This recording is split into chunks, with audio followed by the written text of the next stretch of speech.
Today, I've got a case study for you from somebody in our community who is really doing well. And I brought him on today because I want him to inspire you, whether you're already up and running and selling on Amazon, you're on the path in one of our programs, or maybe you're not even in any of our programs just yet and you're looking for some inspiration and a story from someone who's actually taken some of our programs, put it to work, and got great results. So that said, I'm going to bring Will on right now. Hey, Will, how are you doing today, good sir? I'm well, thank you. Excellent. What part of the world are you coming in from? You don't have to tell us the exact location, but whereabouts are you right now? I'm coming in from Montreal, Canada. Montreal, Canada. Because it's a common question we get often. Will people will say, can I live in Canada? Can I live in countries other than the US? And so there you go. But anyway, I wanted to talk about your journey today from going from where you started to actually getting an Amazon business up and running, and talk about where you are right now and where the future is going to be for your business. So I always like to go back a little bit and talk through, like, how did someone like yourself go from being in a career doing what you were doing to identifying I want to sell on Amazon, and to then go and start into that journey? How did that happen? Tell me a little bit about that if you don't mind. Right now, for the last 15, 20 years, I've been a personal trainer. Very good, fruitful business. So I got my sales skills from there. However, the pandemic has taught us a lot of things, and we start going down that rabbit hole of Googling on the internet about random things. And sure enough, FBA came across and saw your beautiful face, and got on to your YouTube channel and went down the rabbit hole, and the rest is history. Then I realized I could do so much more with what I do in my current career and then have a side hustle. I love everything you guys teach because Amazon, it's global. You guys teach us how global. It's just so much more scalable than my current business that I love a lot, but which isn't as scalable as Amazon. So you guys give us the skill sets to make that happen. So here we are. So let's talk about what you're doing on Amazon, because obviously at Marketplace Superheroes, we teach three different tracks, and I know you're doing a few of them now. So what tracks are you currently working on? What's your focus right now? Wholesale, private label, reselling? Like, what are you doing right now? Before joining Marketplace Superhero, I try to get into selling Amazon. Did the whole YouTube, teach myself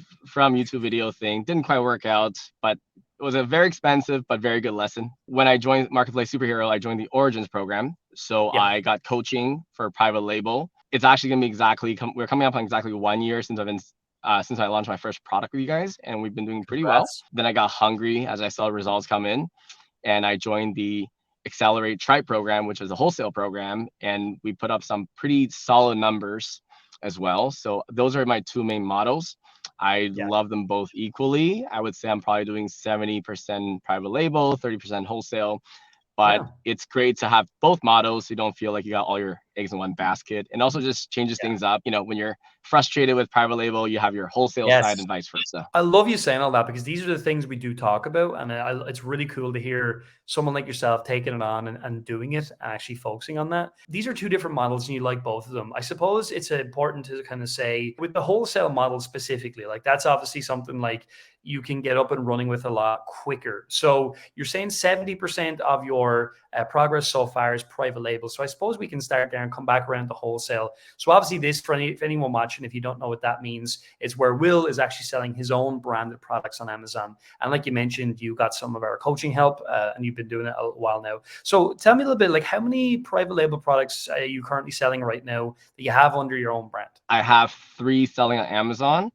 I have my first product going to come out to 1 year now. My second product is about 6 months into the system. They're both doing quite well. I'm very happy with them. If all my product looked like that, those two, I would be very, very happy. And I'm Yeah. sure they will in due time. And I have a third product that just got launched a couple of months ago. And I actually have 3 products on the water that's coming in. So by the end of the year, we should be up to like 8 or 9 products, hopefully. Not hopefully. Congrats. Private label. There's no hope. We don't hope. We know it's coming because Yes. it's there. More Good. like, we wanted to get into the system and be selling by Q4 because we're in the summer right now. So that's the I goal. love it. That's great. So you mentioned it's kind of product one and two are doing well for you. Product three is in development, you're saying. So, like, for anyone that's watching, we don't have to get into exact numbers, but just to get a feel for that, like, how many sales in a month would you say like a product that one of your products is making, just to give a rough feel for that, and we can kind of talk about what that means to someone who's listening today. My first product is a higher ticket item selling for 60 to $70.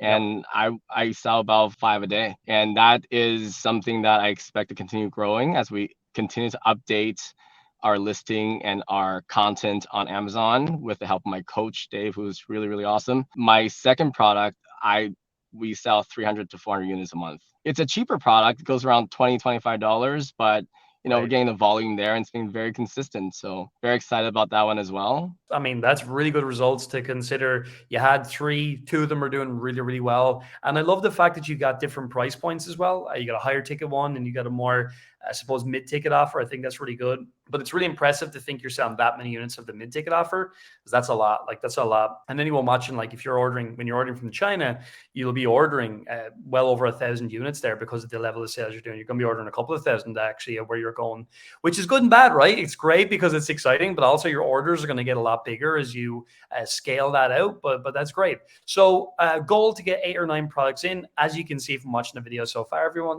Will is doing really, really well. Multiple $1,000s a month in sales. So a massive congratulations from all of us here on that.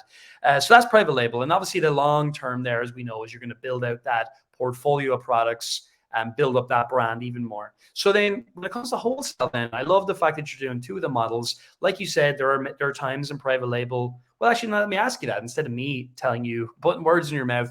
Like you were sort of mentioning that there might be times when you're waiting on things to happen. Maybe you're waiting on stuff to come in or whatever. So is that why you just decided to add in the wholesale model as well? Or what was your kind of reason for that then as you're developing? Two-part answer to the story, actually. I previously, before joining you guys, I dabbled. I do mean dabble because I was trying to see if it actually worked. I was doing the whole retail arbitrage model, which is go into a Walmart, find a liquidation on an item that sells well on Amazon for profit. And I was doing that. And then when I watched the webinar presentation that you guys put out for the wholesale model, I was like, this is way better. I can just talk to suppliers, get wholesale spreadsheets of products, and I don't have to go into Walmart anymore, looking like I'm scanning every item like I work there. People used to ask me, do you work here? So I don't have to deal with that anymore. And I just really, really fell in love with wholesale. I love analytics. I love using our softwares and just to go down the list. And it's like fishing, but in the comfort of your own home. So I love it. Profit fishing, right? I think we could call it. That's Exactly. actually, I like that analogy. I'm gonna steal that with your permission. All right. Of course. So that's something then you're going to build up over time. How many suppliers are you working with at the moment with that model? Because that's more, for anyone watching, it's more of a supplier game. They've got products. What does that look like? I have about 5 suppliers I've been reordering on a regular basis with.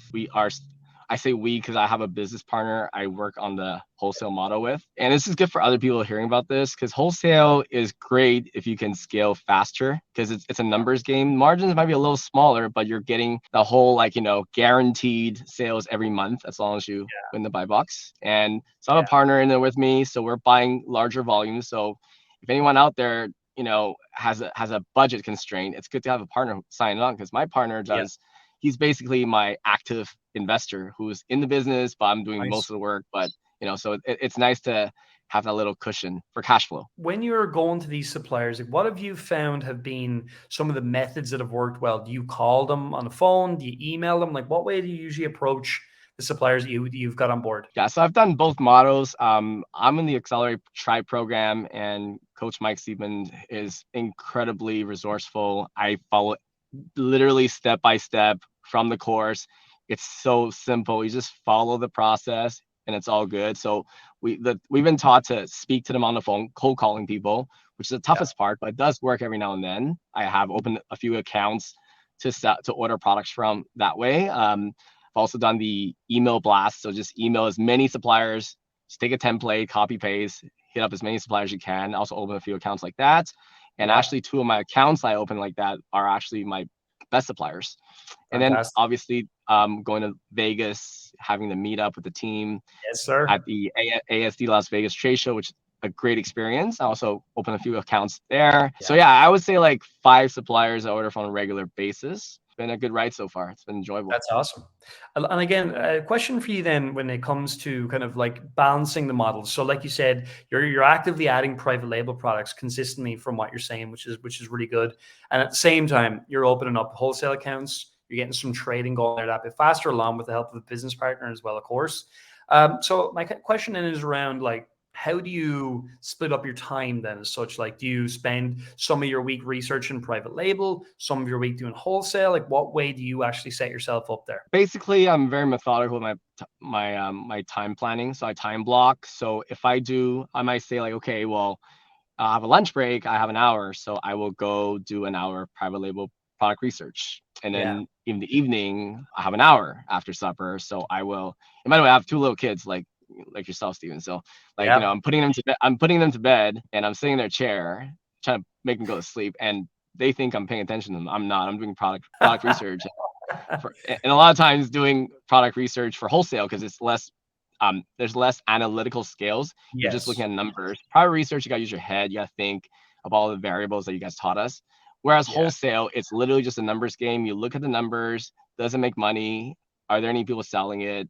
Is Yeah. it safe to sell? And so I do that when I put my kids to sleep, kind of thing. So it's been I like good use of time. Yeah. Yeah, but I suppose if you don't mind me asking you, while we're on that topic, I think it's a good one. Like, what's your like?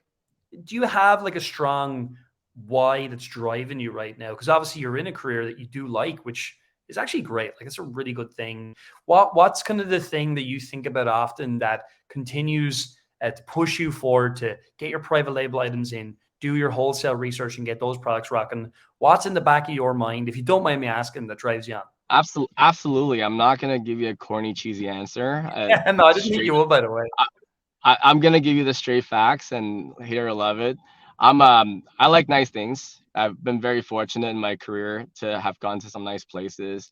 You know, Yeah. I've been to the Monaco Grand Prix. I've been to the Ryder Cup. I've seen Tiger Woods up close and personal. And I like stuff like that. But I was always doing those things in a fake it till I make it mode. So now Yeah.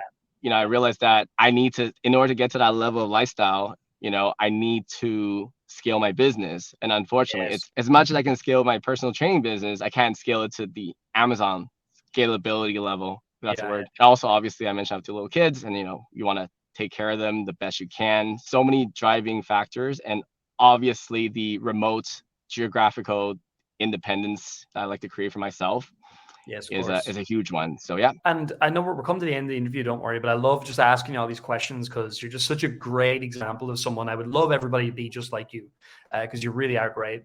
And my question kind of comes around then when it comes, you said something earlier on that it really, I heard, and that was when you were talking about wholesale, and you're like, it's really simple. It's like not difficult whatsoever. And obviously private labels are a little bit more, I don't want to say difficult, but there's more to think about. Like you said, there's more analytics. And what's funny to me is that sometimes people might say, well, wholesale is actually like, it's so hard to find suppliers and this and that and the other. Like, what do you say to people on both sides? Private label, I can't find products. Wholesale, I can't find suppliers. What's your answer to those people saying things like that? Because clearly you don't believe that that's the case. No, definitely isn't the case. So let's start with the wholesale side, simpler. So tackle that one first. Sure. Wholesale is literally a numbers game. Like that's literally what the entire training has taught Yeah. me. The more people you reach out to, the more chances you're gonna find that golden egg. Like it's not gonna be the first. If you're selling door to door, you're not gonna get a sale on your first door that you knock on, right? Cool. So same thing as finding suppliers. You just keep going down the list, do your product research, do your supplier research the way you've been Yes. taught. That increases your chance of your hit rate being better. Eventually, Yeah. you're gonna find them, and then when you find 5 great suppliers, doesn't mean, and they give you a list of 1,000 products, doesn't mean you're gonna get 1,000 profitable items. You might get like one of my suppliers. I literally order 3 SKUs from him, and they're Yeah. super profitable. But his list is 10,000 items. But I'm Yeah. not ordering 3 items from him, and that's all I need. So yeah, it's a lot of work. You front load all the work, but when you do find it, and you will find it, you hear that all the time, but you will find it. It's gonna be well worth it. As far as private label goes, it's super technical and super complex. There's a lot of, it's not just a science, it's also an art, right? So Yes. the way marketplace superhero teaches product research is unique, which is Mhm. great. It's unique in a sense that it's very, very hard to do until you master it. So you need a lot Mhm. of time. You need to spend a lot of time, Yeah. make a lot of mistakes, and just keep bringing it to your coaches, have them tell you, this is good, this is not good, this is Yeah. not good for so and so reasons. Then you learn. You just have to put in the time. There's no shortcuts. You literally just have to grind it out, and eventually it just clicks. Yeah. We very quickly we did a quick we had a little challenge in our coaching group called Yep. Samples in 7. So whereas my coach actually ran the program, it was a challenge that you have to find as many as many products that you would bring to market that you at least get by order a sample from your supplier from. It was 7 days challenge. Whoever gets the most wins. And I won a challenge because I was put on the gun. I had 7 days to find as many products I could. It teaches you that if you really apply yourself and if you're driven, you will find them. It's not impossible. And No. that was only when I was 6 months into the program. So Yeah. I found 4 or 5 products in 1 week that I ordered samples for. Did I put in a massive amount of time? Yes, I did, but it's totally worth it. Yeah. But again, like like you've seen with your 2 of your 3 products that are doing really well for you, like, I mean, again, don't want to put words in your mouth, but at the end of the day, compared to say wholesale, maybe like it is a lot more passive in nature. So like the work you're putting in at the start there, it does pay off a lot. Like not more, I don't want to say more, but with wholesale, like you will get some of that, but you will be reviewing it a lot more closely than say with private label, right? So I think that's the thing for anyone watching Absolutely. today. Understand, like, we're here to buy freedom, and freedom does come at a cost, right? And that is putting some time in up front, learning, making some mistakes, but also, like I think you said, and I'm delighted you said it, I think it's important, leaning on a coach, especially in all the models, and especially private label, is really important because you can't really afford to make mistakes. In wholesale, you could get a couple of products wrong, but it's not going to hurt you that much if you're only placing small orders of multiple items with multiple suppliers. So I think that's a really important point. But look, I don't want to take too much more of your time because you've already given us a lot, and I know you've spoken to Rob on our team in the past as well. All I want to do is say a massive thank you to you. You are such a great example of how I want everybody to be in our program. So thank you for being a great example, number one. And number two, dude, I can't wait to see you be massively successful. I'm going to do everything that I possibly can to make certain that you get Monaco Grand Prix or whatever the hell you want in the future. For me, just a big thank you for coming on today and inspiring people. I suppose my final question to you as we sign off is, for anyone watching, considering any of the business models, considering working with marketplace superheroes, what would you say to those people? Yeah, so I've actually, like I said, I was previously with a different program, and it was so simple, it was so easy, and guess what? It was too easy and too simple, and it was too good to be true. And if it's too good to be true, it's how it is. You get what you Yeah, pay for. It was like a $500 program. They sell you a dream, they promise you the world, and at the end of the day, I lost significant amount of money that I could have put yeah, towards more products. But it was, like I said at the beginning, it was a very expensive lesson, but yeah. that one hurt so much that I learned to do it the proper way. So I said, I really needed help. I'm not giving up. There's no chance in hell I'm giving up on Amazon. So I'm so grateful that I found you guys. And my coach is awesome. We work through every step of the way. Not just on coaching, just sometimes you just need someone to give you a little pep talk, or just a little therapy session. Like, Yeah. being an Amazon seller, you need a lot of support from someone who's done it, who's doing it, who's in the trenches with Yes. you. So Yeah. that's huge. A coach is a non-negotiable for me. I couldn't have done this without the coaching program. That's for sure. Awesome. Well, again, look, a massive thank you again, dude. I really am so proud of you. And thanks, man, for joining us today. We appreciate it. Thank you for having me.